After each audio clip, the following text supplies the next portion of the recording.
नमस्कार साथियों, आप सभी का स्वागत है। आज के इस वीडियो में हम लोग पिछले दो वीडियो के माध्यम से अरिहंत पब्लिकेशन का जो साइंस एमसीक्यू है उसको देख रहे थे। पिछले दो वीडियो में हमने इस बुक के पहले चैप्टर मापक एवं मात्रक को देख चुके हैं। इस वीडियो में हम लोग गति यानी दूसरे अध्याय के जो एमसीक्यू है उसको देखने वाले हैं। चलिए प्रश्नों के तरफ बढ़ते हैं। पहला प्रश्न दिया हुआ है कि निम्नलिखित कथनों में से कौन सा कथन वस्तु की विरामावस्था के संदर्भ में सत्य है।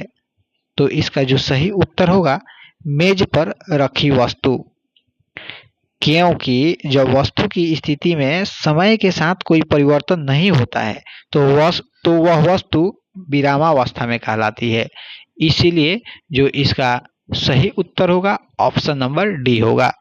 अगला प्रश्न यानी दूसरा प्रश्न मिलान करने वाला है। कह रहा है कि सूची 1 तथा सूची 2 का मिलान कीजिए तथा दिए गए कूट का प्रयोग करके उचित उत्तर दीजिए। तो चलिए मिलान करते हैं। तो इसका जो सही उत्तर है ऑप्शन नंबर बी होगा, क्योंकि वृत्तीय गति है जो ऑप्शन नंबर 3 से मेल खा रहा है। जो वृत्तीय गति है वह 3 पृथ्वी के परित चंद्रमा की गति है। पृथ्वी के परित चंद्रमा की गति है, तो इसीलिए जो इसका सही उत्तर है ऑप्शन नंबर बी होगा। इसका जो सही उत्तर है ऑप्शन नंबर बी होगा। अगला प्रश्न देखते हैं। अगला प्रश्न कह रहा है कि निम्न कथनों पर विचार कीजिए। कथन दिया हुआ है कि दौड़ते हुए धावक के हाथों की गति आवर्ती गति है, तो एकदम सही है। दूसरा कथन दिया हुआ है कि मार्च पास्ट करते सैनिक की गति आवर्ती गति है, बिल्कुल गलत है। तो इसका जो सही उत्तर होगा ऑप्शन नंबर ए, केवल एक सही है। चलिए अगला प्रश्न देखते हैं। अगला प्रश्न यानी प्रश्न संख्या 4।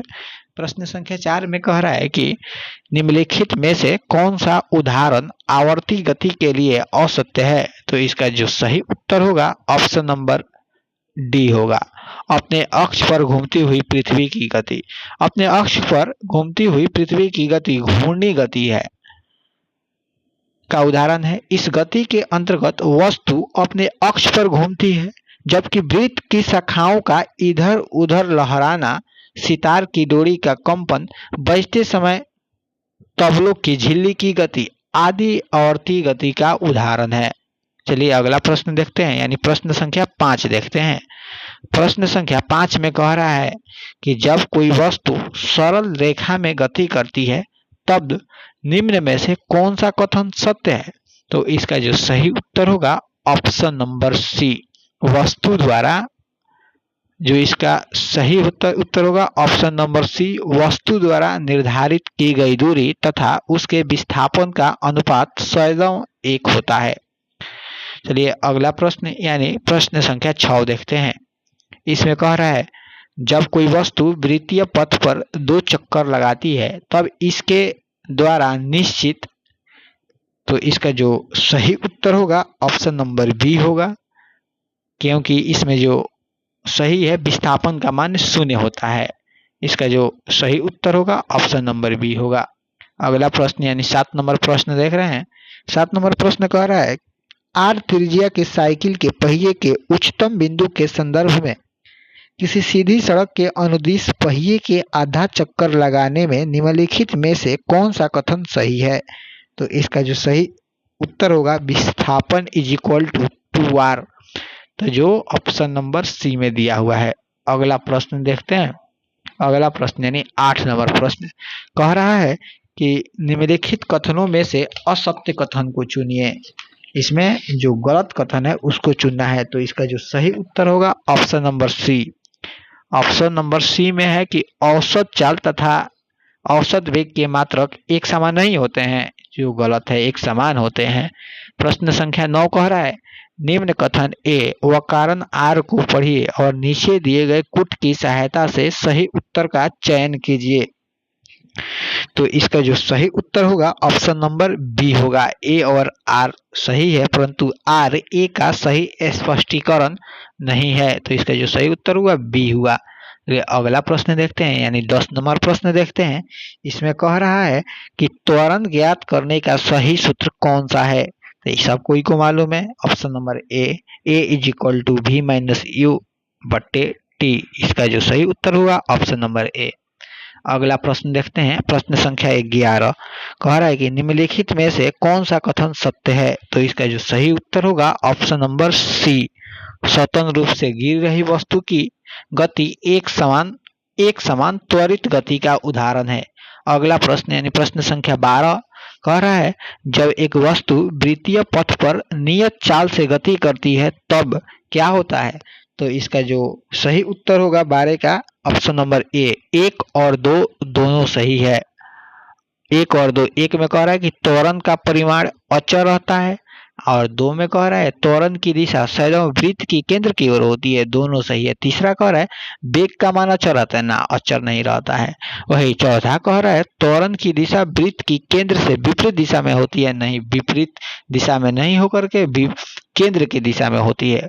प्रश्न संख्या 13 कह रहा है कि निम्नलिखित में से कौन सा उदाहरण प्रक्षेप्य गति का है। तो इसका जो सही उत्तर होगा ऑप्शन नंबर सी। तोप से छोड़ा गया गोला प्रक्षेप्य गति का सही उदाहरण है, ऑप्शन नंबर सी। अगला प्रश्न देखते हैं। इसमें कह रहा है जब एक वस्तु को ऊर्ध्वाधर दिशा में गिराया जाता है तब उसी समय दूसरी वस्तु को क्षैतिज दिशा में प्रक्षेपित किया जाता है, तब निम्न में से क्या प्रभाव पड़ेगा। तो इसका जो सही उत्तर है ऑप्शन नंबर ए। दोनों वस्तु पृथ्वी पर एक साथ पहुंचेगी, ऑप्शन नंबर ए सही इसका उत्तर हुआ। अगला प्रश्न यानी प्रश्न संख्या 15, इसमें कह रहा है निम्नलिखित आलेखों में से कौन सा एक समान गति निरूपित करता है। तो सिंपल सा है, ऑप्शन नंबर डी। क्योंकि एक समान गति निरूपण का मतलब हुआ कि समय के साथ साथ स्थिति भी बदले, तो ऑप्शन नंबर डी का जो ग्राफ है उसमें समय के साथ साथ स्थिति भी बदल रहा है, इसीलिए इसका जो सही उत्तर होगा ऑप्शन नंबर डी होगा। अगला प्रश्न यानी प्रश्न संख्या 16, इसमें कह रहा है किसी वस्तु के लिए दूरी समय ग्राफ ऊपर दर्शाया गया है, इस वस्तु के लिए निम्नलिखित में से कौन सा कथन सत्य है।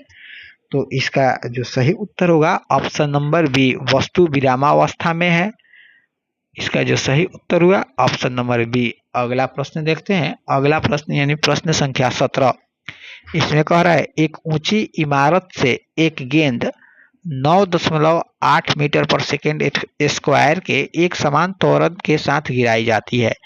3 सेकेंड बाद उस वस्तु का वेग क्या होगा। तो कह रहा है एक ऊंची इमारत से एक गेंद यानी जी का मान दे रहा है। जी का मान कितना दे रहा है 9.8 मीटर पर सेकेंड स्क्वायर। जी का मान दे दिया 9.8 मीटर पर सेकेंड स्क्वायर। वही कह रहा है प्रारंभिक वेग यानी प्रारंभिक वेग यू का मान दे रहा है 0 तथा समय का मान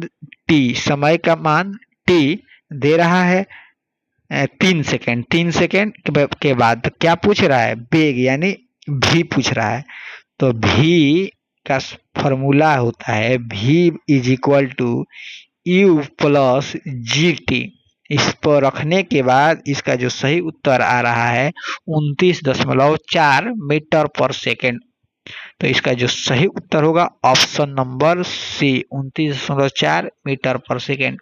अगला प्रश्न यानी प्रश्न संख्या 18 कह रहा है एक समान रैखिक गति और एक समान वृत्तीय गति के संदर्भ में निम्नलिखित में से कौन सा कथन सत्य है।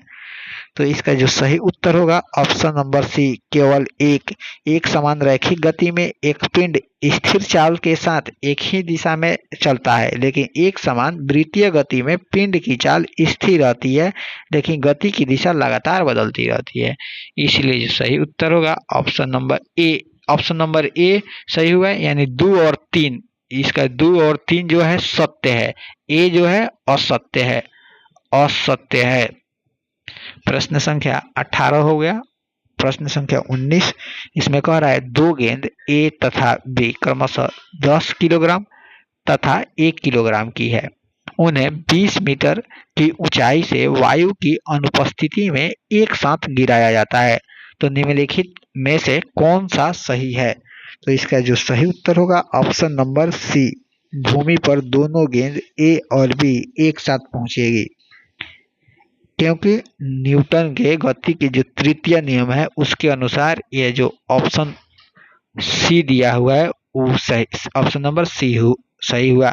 इसी के साथ आज का इस वीडियो को समाप्त करते हैं और अरिहंत का जो दूसरा चैप्टर गति है वह भी समाप्त होता है। अगले वीडियो के माध्यम से हम अगले चैप्टर को देखेंगे। अगला चैप्टर जो है बल तथा न्यूटन के गति का विषयक नियम दिया हुआ है। चलिए यहीं पर वीडियो को समाप्त करते हैं।